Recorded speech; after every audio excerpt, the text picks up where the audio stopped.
আজ আমি করব পাটিসাপটা।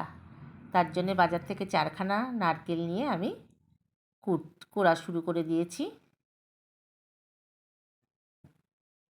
এই দেখুন আমার প্রায় কোড়া হয়ে গেছে নারকেল।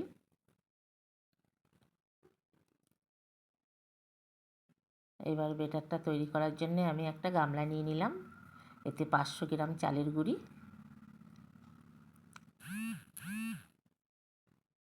আর 250 গ্রাম ময়দা,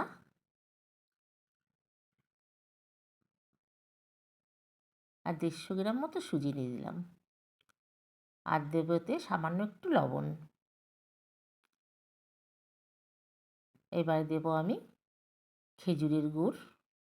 খেজুরের গুড়টা দিয়ে দিলাম। আর বেটারটা তৈরি করার জন্য আমি দিচ্ছি দুধ। দুধ দিয়ে আমি বেটারটা মেখে নেব।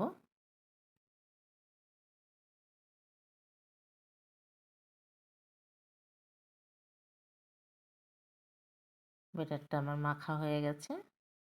এই দেখুন, খুব গাঢ়ও হবে না এবং খুব পাতলাও হবে না, মাঝামাঝি টাইপের হবে, ঠিক এই রকম।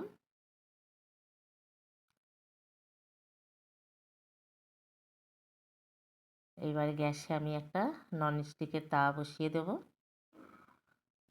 এতে একটু তেল বিরাজ করে নেব। নিয়ে 1 হাতা বেটার দিয়ে দিলাম। এটাকে একটা কাঠের হাতা দিয়ে, খুন্তি দিয়ে আমি একটাতে একটু পাতিয়ে দেব।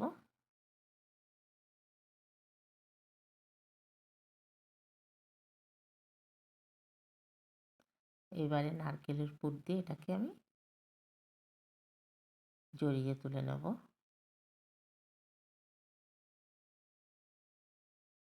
আবারও একটু তেল বিরাজ করে নেব।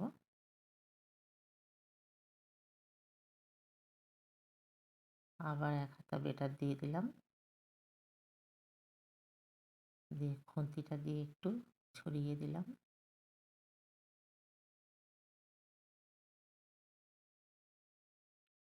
নারকেলের পুর দিয়ে এটাকে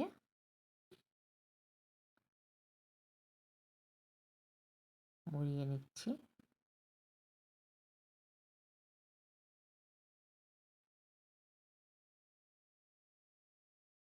এটাও আমার হয়ে গেল। এইভাবে আমি সব পাটিসাপটাগুলো করে নিয়েছি। দেখুন আমার পাটিসাপটা রেডি